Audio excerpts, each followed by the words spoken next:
মেয়ের স্কুলে report card day ছিল, তো গাড়ি নিয়ে তো সকালে নৈসর্গের বাবা চলে গিয়েছে গাজীপুরে মিটিংয়ে। তো আমি রিক্সা নিয়ে যাচ্ছিলাম, রিক্সায় চড়ে খুবই ভালো লাগছিল। এই যে বর্ষায় এই ফুলগুলো ফুটে আমাদের সোসাইটির সামনে, সাদা ফুল সবুজের মধ্যে এত সুন্দর লাগে। তো আর আমি নৈসর্গকেও সঙ্গে নিইনি, এজন্য রিক্সাতেই গেলাম, কমফোর্টেবল, অনেক ভালো লাগছিল। আর আমারও একটা মিটিং আছে, নৈসর্গকে আনলে আমার সেটা আবার স্কিপ করা লাগতো, এজন্য আমি একাই গেলাম। তো ভালো লাগছিল অনেক, নিজেকেও ভিডিও করলাম। এই তো আমি রিক্সায় করে হাওয়া খেতে খেতে চলে এসেছি এখন স্কুলের সামনে।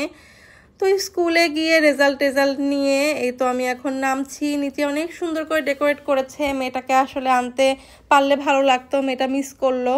ও খুশি হতো, কয়েকটা পিকচারও নিতে পারতো, ওর একটা স্মৃতি হয়ে থাকতো। যাই হোক, নেক্সট টাইম ইনশাল্লাহ। তো আমি একটু জাস্ট ভিডিওই করে নিলাম, অনেক সুন্দর করে বেশ সাজিয়েছিল রিপোর্ট কার্ডের জন্য ওরা। Thank you for watching.